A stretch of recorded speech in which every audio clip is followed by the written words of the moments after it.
We'd noticed that the business was growing ahead of market.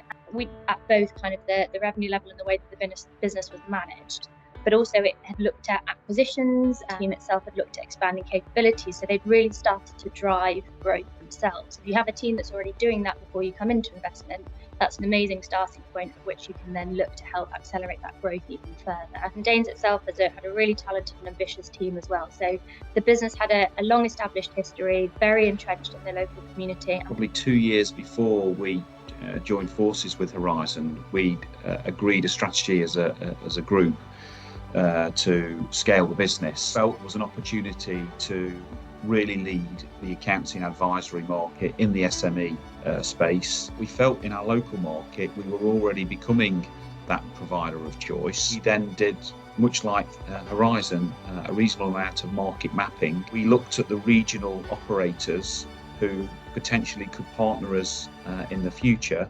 And then we also started very tentatively to look at any other complementary businesses that we might want to add. We thought about different business models.